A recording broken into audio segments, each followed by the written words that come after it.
Hello and welcome to Teresa Treats Tamil.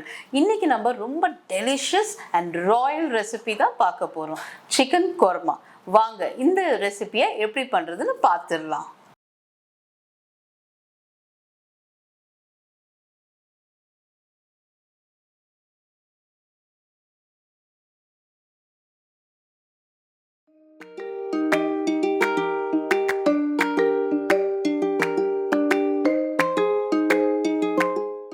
So chicken கோர்மாவுக்கு நம்ம முதல்ல ஒரு மசாலா ரெடி பண்ணிக்கிடுவோம். இதுக்கு நான் வந்து 2 teaspoon normal oil refined oil எடுத்திருக்கேன்.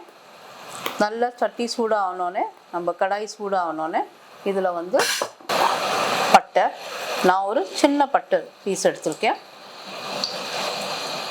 இந்த பட்டை பீஸ் எடுத்திருக்கேன். இது நம்ம சேர்த்துக்கிடுவோம். ஆயில் நம்மளுக்கு நல்லா சூடாகிடுச்சு, இது நம்ம சேர்த்துக்கிடுவோம். அப்புறம் அதே மாதிரி 2 ஏலக்காய் எடுத்திருக்கேன். கரெக்டாக 2, அதுக்கு மேலே வேண்டாம்.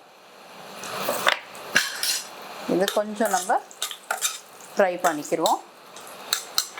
அடுத்தது இதில் 2 டீஸ்பூன் முழு கொத்தமல்லி,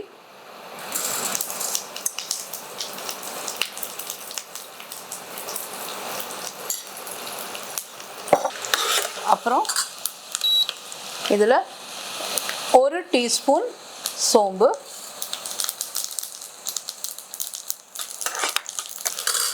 இப்போ இதில் நான் வந்து 1 வெங்காயம் பொடியாக நறுக்கி வச்சுருக்கேன். அதை நம்ம சேர்த்துக்கிடுவோம்.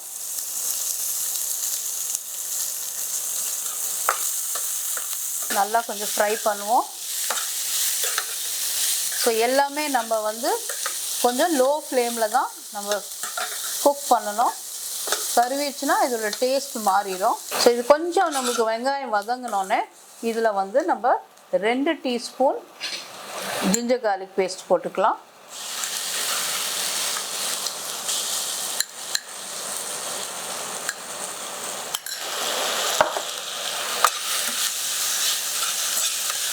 இப்போ நம்ம இதில் வந்து தக்காளி சேர்த்துக்கிடுவோம். நான் வந்து ஒரு பெரிய டொமேட்டோ சேர்த்துருக்கேன். ஒரு டொமேட்டோ வந்து நான் பொடியாக நறுக்கி இதில் சேர்த்துருக்கேன். டொமேட்டோ வந்து ஜாஸ்தி இருக்கக்கூடாது, ஒரே ஒரு டொமேட்டோ இருந்தால் போதும். அது கூடவே நான் வந்து ஒரு 3 பச்சை மிளகாய் எடுத்திருக்கேன். உங்களுக்கு வேணுன்னா இன்னும் காரம் ஜாஸ்தி வேணும்னா நீங்கள் இன்னொரு பச்சை மிளகா கூட எடுத்துக்கலாம். உங்கள் காரம் எப்படி இருக்கோ அந்த மாதிரி. டொமேட்டோவும் பச்சை மிளகாய் போடும் போது நம்ம கொஞ்சம் வந்து இதில் உப்பு சேர்த்துக்கிடுவோம். நான் 1 டீஸ்பூன் போடுறேன். அப்புறம் சிக்கன் சேர்க்கும் போது நம்ம இன்னுமே சேர்த்துக்கலாம். நான் கொஞ்சோண்டு வந்து ஒரு 7 பாதாம் எடுத்திருக்கேன். அதோட தோல் வந்து எடுத்துகிட்டு கொஞ்சம் சுடுதண்ணியில் போட்டு நீங்கள் எடுத்திங்கன்னா அந்த தோல் வெளியே வந்துடும். ஒரு 7. இது வந்து நல்ல டேஸ்ட் கொடுக்கும் அந்த கோர்மாவுக்கு. இதுதான் வந்து ஒரு சீக்ரெட் இன்க்ரீடியன்ட் சொல்லலாம் அந்த கோர்மாவுக்கு. ஸோ நான் அதில் தோல்லாம் எடுத்துட்டு அதுவும் நம்ம இது கூட சேர்த்துருவோம். ஓகே, இப்போ நம்மளோட மசாலா வந்து நல்லா வந்து ஃப்ரை ஆயிடுச்சு. இதில் வந்து இப்போ நான் வந்து கடைசி இன்க்ரீடியன்ட் போடுவேன். அது வந்து 1 கப்பு தேங்காய். இந்த தேங்காய் போட்டோன்னே நம்ம ஜாஸ்தி இது வந்து ஃப்ரை பண்ணக்கூடாது. தேங்காய் வந்து கருக்கவே கூடாது. அதனால் இதை போட்டுட்டு ஒரு 5 நிமிஷம் தான் நம்ம வந்து நல்லா இதை கூட மிக்ஸ் பண்ணி ஒரு அளவுக்கு வந்து ஃப்ரை பண்ணிவிட்டு எடுத்துடணும். இப்போ நம்மளோட தேங்காயும் நல்லா வந்து இது கூட ஃப்ரை ஆயிடுச்சு. அவ்வளோதான். நம்ம இது வந்து இப்போ ஆஃப் பண்ணிவிட்டு கூல் பண்ணிவிட்டு கிரைண்ட் பண்ணி எடுத்துக்குவோம். இப்போ நம்ம வந்து ஒரு கடாயில் ஒரு 2 டீஸ்பூன் எண்ணெய் ஊற்றுவோம். ரிஃபைண்ட் ஆயில் நல்ல எண்ணெய் காஞ்சோன்னே நல்லா சூடாயிட்டோன்னே இப்போ நீங்கள் பார்த்தீங்கன்னா ஒரு வெங்காயம் நான் ஸ்லைஸ் பண்ணியிருக்கேன், தின்லி ஸ்லைஸ்டு. இதை வந்து நான் இப்போ கொஞ்சம் ஃப்ரை பண்ணுவேன். நல்லா நம்ம வந்து இது வந்து கொஞ்சம் டிரான்ஸ்லூசன்ட் ஆகிற வரைக்கும் நம்ம ஃப்ரை பண்ணுவோம். சிம்மிலே வச்சு ஃப்ரை பண்ணுங்கள், அப்போ தான் நம்மளுக்கு கருவாது. ஸோ நம்மளோட ஆனியன்ஸ் வந்து கொஞ்சம் நல்லா ஃப்ரை ஆயிடுச்சு. இப்போ நம்ம வந்து இதில் வந்து கொஞ்சோண்டு ஒரு மஞ்சத்தூள் சேர்த்துக்குவோம்.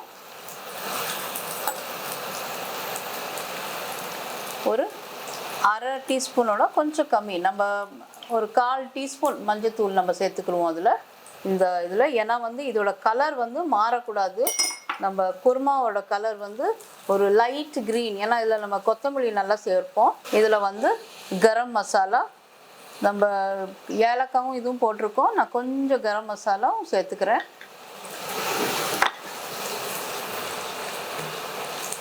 இப்போ நம்ம இதில் வந்து சிக்கனை சேர்த்துக்கிடுவோம். ஸோ நான் வந்து இங்கே வந்து லெக் அண்ட் தை பீசஸ் எடுத்திருக்கேன். நான் வந்து 1 கிலோ சிக்கன் எடுத்திருக்கேன்.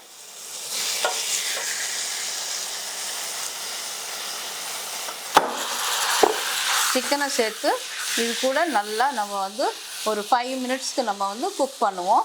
ஒரு 30 to 40% வந்து இப்போ நம்ம குக் பண்ணிவிட்டு அதுக்கப்புறம் நம்ம மசாலாவை சேர்த்துக்கிறோம். நம்ம அரைச்சி வச்சுருக்கோம் இல்லையா, அந்த மசாலாவை சேர்த்துக்கிடுவோம். இப்போ பார்த்தீங்கன்னா நம்ம சிக்கன் வந்து ஒரு 20 to 30% குக் ஆயிடுச்சு.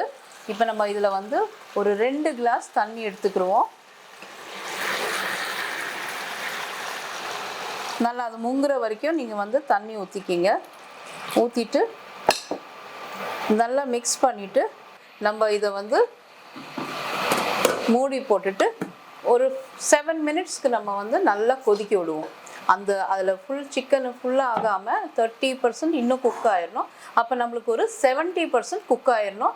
அதுக்கப்புறம் நம்ம அந்த மசாலாஸ் எடுத்து நம்ம அரைச்சி வச்ச மசாலா வந்து இதில் சேர்த்துக்கலாம். இப்போ நம்ம வந்து ஒரு 5 to 6 மினிட்ஸ் ஆயிடுச்சு. நம்மளோட சிக்கன் வந்து தண்ணியில் நல்லா வந்து வெந்துருச்சு. இப்போ நான் வந்து இங்கே பார்த்தீங்கன்னா அந்த விழுது நம்ம வந்து மசாலாவை அரைச்சி வச்சுருக்கோம் இல்லையா, இப்போ அதை வந்து இது கூட சேர்த்துருவோம். நம்ம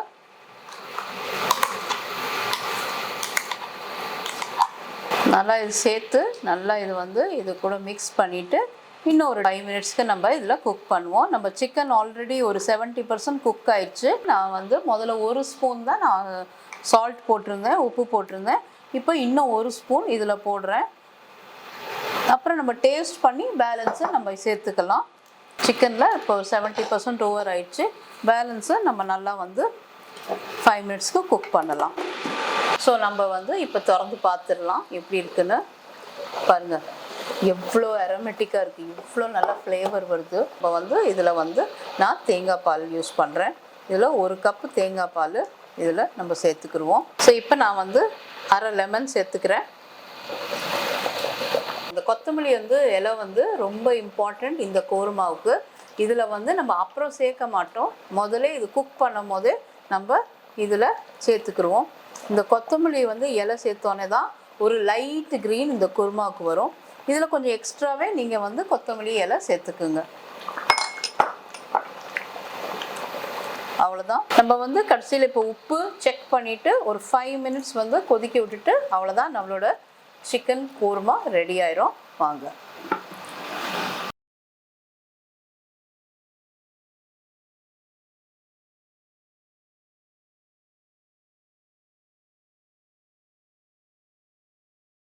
ஸோ நம்மளோட சிக்கன் கோர்மா ரெடி ஆயிடுச்சு. ரொம்பவே பார்க்குறதுக்கே சூப்பராக இருக்குது, டெலிஷியஸாகவும் இருக்குது, அரோமேட்டிக்காகவும் இருக்குது. இது வந்து நான் சொன்ன மாதிரி ஆப்பத்து கூட, பரோட்டா கூட, பூரி கூட, ரைஸ் கூட, எது கூட வேணாலும் நீங்கள் வச்சு சாப்பிட்லாம்.